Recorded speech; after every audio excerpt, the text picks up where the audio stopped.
인천과 밀접한 사람들에 대한 스토리텔러 인천 사람. 안녕하세요.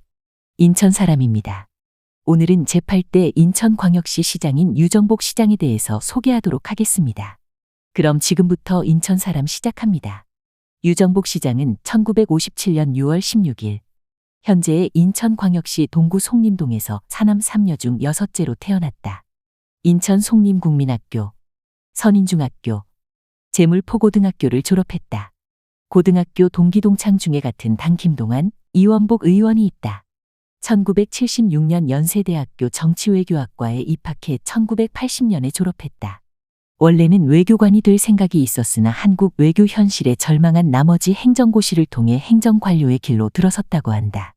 역대 인천광역시장 중 인천 출신은 두 번째이며 1995년 지방자치제 부활 이후 민선시장으로는 최초의 인천 출신 시장이라고 한다. 참고로 인천 출신 첫 인천시장은 김정열 시장이다. 연세대학교 4학년 재학 중이던 1979년 말에 제23회 행정고시에 합격했고 연세대학교 졸업 후 1981년 9월 19일에 학사장교 1기로 육군 보병 소위에 임관하여 제21보병사단에서 복무했다. 이 때문에 육군 학사장교 총동문회장까지 역임하면서 학사장교의 상징이 되었다. 학사장교 총동문회 회장 시절에는 해마다 학사장교 후보생들이 화산 육격장에서 유격훈련을 받는 기간에 방문해서 의문해줬다고 한다. 1984년 9월 30일 중위로 전역한 뒤 총무처에서 첫 공직 생활을 시작했고 내무부 재정국, 행정국, 지방자치기획단에서 사무관으로 근무했고 이때 서울대학교 행정대학원에 진학해 1988년 2월 행정학 석사 학위를 취득했다.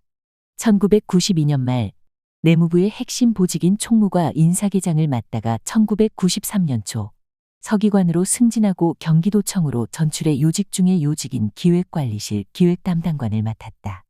1994년에는 관선 김포군수에 취임, 당시 38세로 전국 최연소 군수가 되어 화제가 된 바 있다. 참고로 1995년 3월 1일로 예정된 행정구역 대개편을 1년 앞둔 1994년에 작성된 검단면 인천 편입 관련 정부문서를 보면 유정복 당시 김포군수가 쓴 공문도 있다.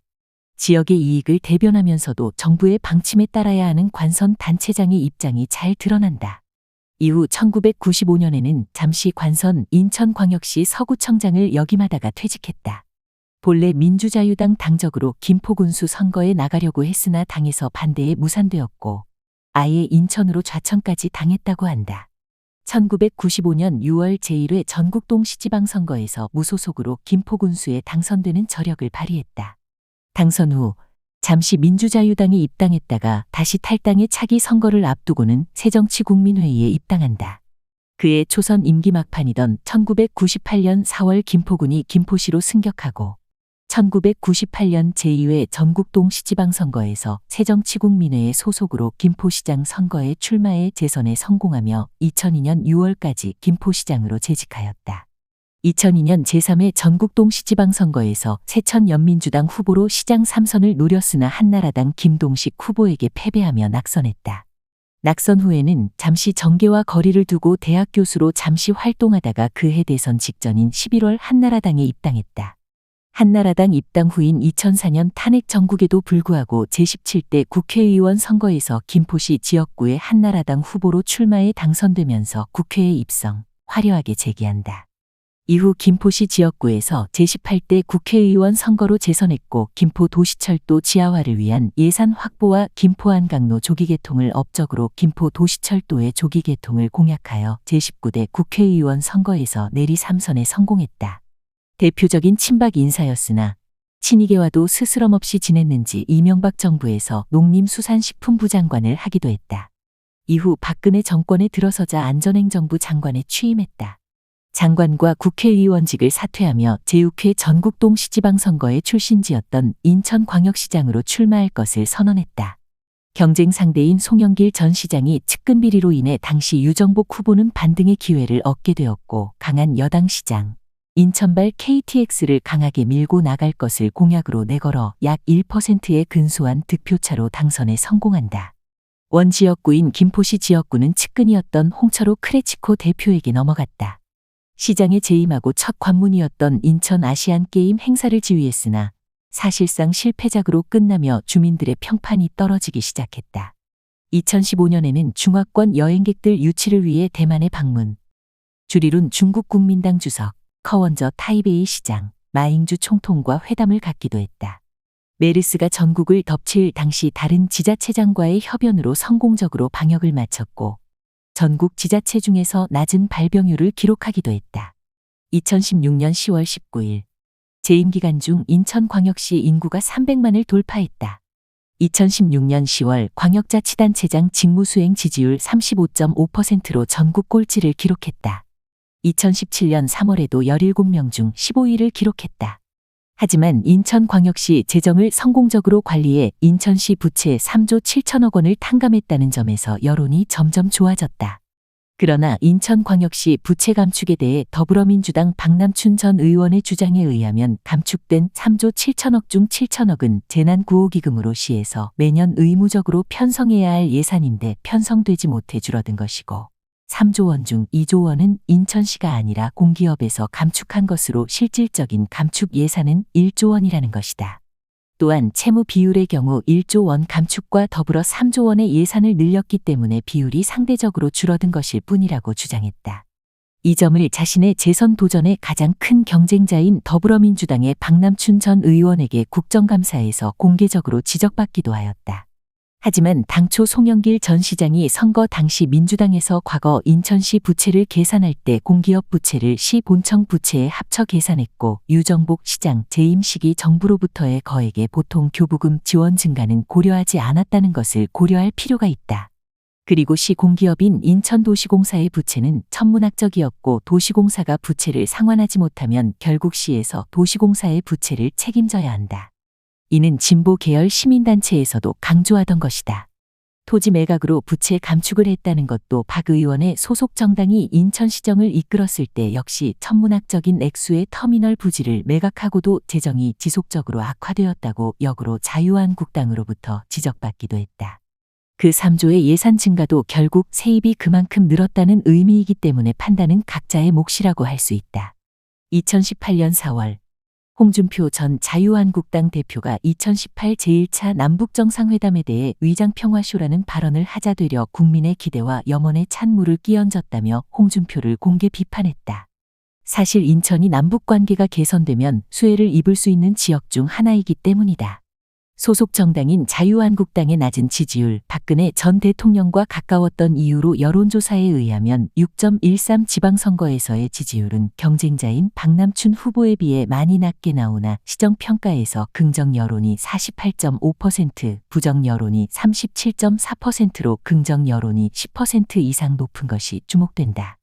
그러나 같은 당 정태욱 의원이 사전투표가 진행 중이던 6월 7일 이부망천이라는 희대의 망언을 내뱉었고 유정복 본인도 발빠르게 정태욱 의원의 사퇴 요구와 함께 화살을 박남춘 후보에게 돌리려 애썼으나 결국 2018년 6월 13일 제7회 전국 동시지방선거에서 35.4%의 득표율을 기록하며 57.7%의 득표율을 기록한 더불어민주당 소속 박남춘 후보에 크게 밀려 재선에 실패했다.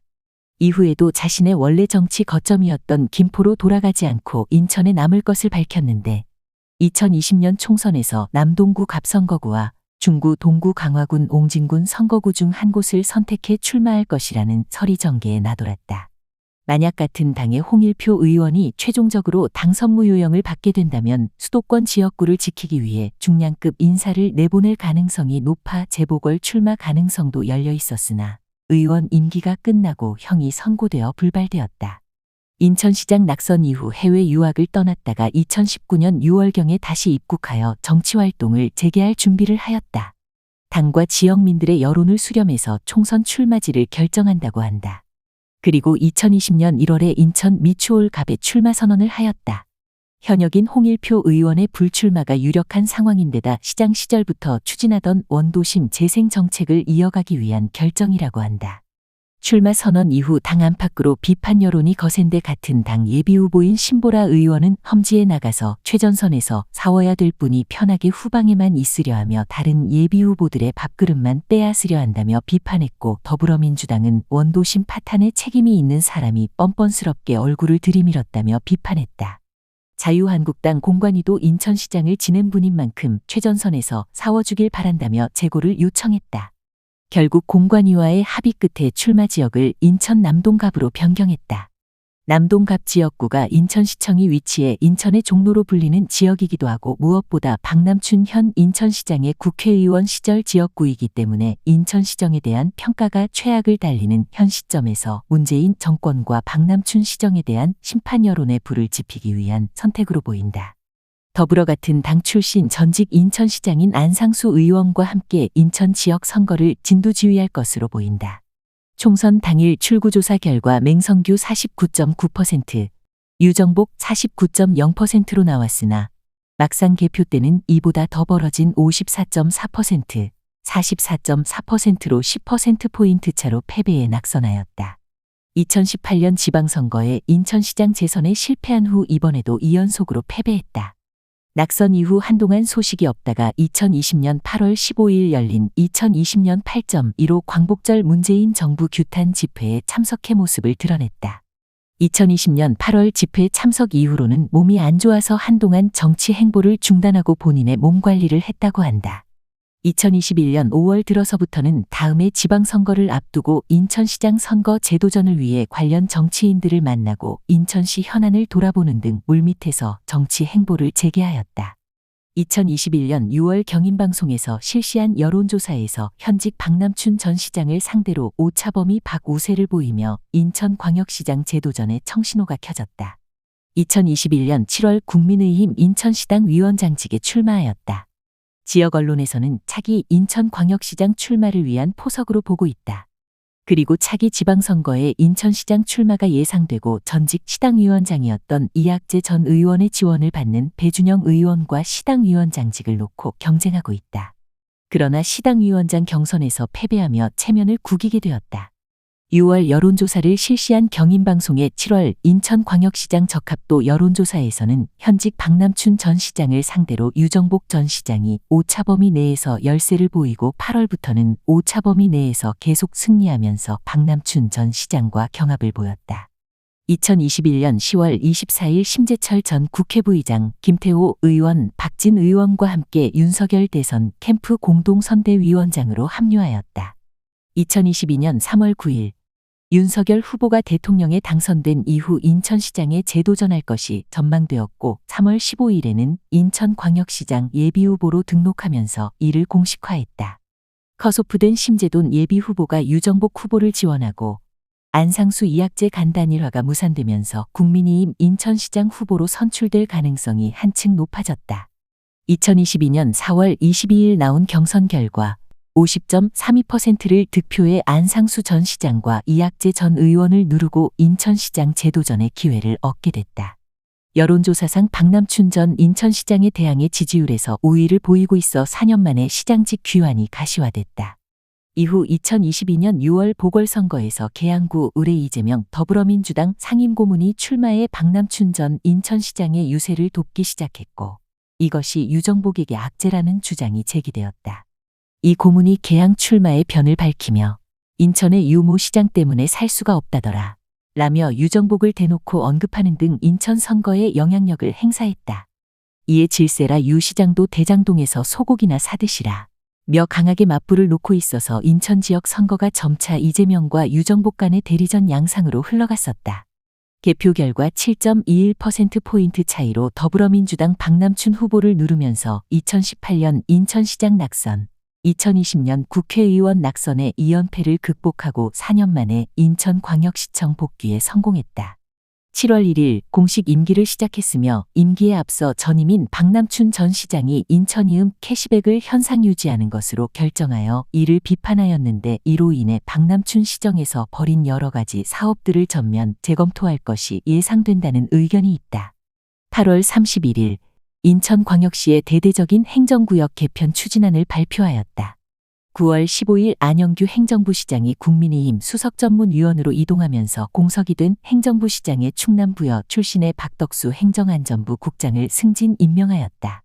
2023년 11월 6일 국민의힘이 당론으로 추진 중인 김포시 서울 편입에 대해서는 본인이 국민의힘 소속임에도 불구하고 이에 강하게 반발하는 기자회견을 해 화제가 되었다. 아예 대놓고 정치 포퓰리즘이라고 직격탄을 날린 데 이어 실현 불가능한 허상이자 국민 혼란만 일으키는 정치쇼 라는 다소 강한 어조로 편입을 대놓고 반대하는 등 김포시의 서울 편입 추진을 신랄하게 비판했다. 이에 국민의힘 지도부가 유 시장에게 경고를 날리는 어처구니 없는 총극이 빚어지기도 했다. 2023년 11월 17일 오세훈 서울특별시장을 만나 서울특별시와 인천광역시 간 교통현안 해결을 위한 업무협약을 체결함과 동시에 서울 지하철 9호선과 인천국제공항철도의 직결 운행에 합의했다고 밝혔다. 운영비는 서울시가 부담하되 시설비 50%는 인천시 측에서 부담하는 조건이다. 아울러 오세훈 시장이 추진하는 기후동행카드 사업에 대해서도 참여하기로 결정했다. 제22대 국회의원 선거에서는 본인의 측근으로 분류되는 이들이 대거 공천에서 탈락하거나 본선에서 패하면서 유정복 본인의 정치적 입지에도 일부 타격이 생기게 됐다.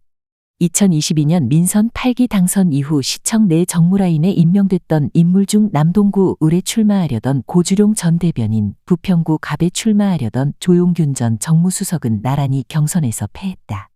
이 밖에 서구 갑에 출마하려던 박세훈 전 홍보기획 담당관은 중앙당이 해당 지역의 박상수 변호사를 전략 공천하면서 본선 티켓을 따내지 못했고, 남동구 을에 출마하려던 김세연 전 대외경제특보는 컷오프 후 고주룡 전 대변인을 지지했으며, 연수구 을에 출마하려던 김진용 전 인천경제자유구역청 청장은 공직선거법 위반 혐의로 경선 후보 자격을 박탈당하자 국민의힘 탈당 후 무소속 출마를 꿈꿨으나 스스로 포기했다.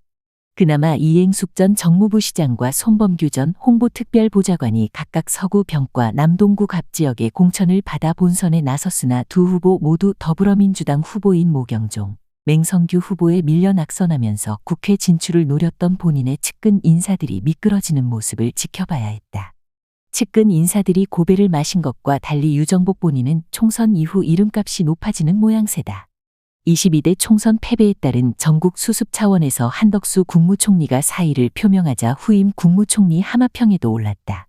끝으로 유정복 시장의 저서는 다음과 같다. 녹색연필 2001년 도서출판 삼과 꿈. 지방자치성공시대 공동저자 2002년 도서출판 백산자료원. 찢겨진 명함을 가슴에 안고 2008년 도서출판 북젠. 여우와 고슴도치 2012년 도서출판 북젠. 유정복 이야기 라그네는 길을 묻고 지도자는 길을 낸다 2018년 도서출판 북젠. 유정복 이야기 소통과 공감 2018년 도서출판 북젠.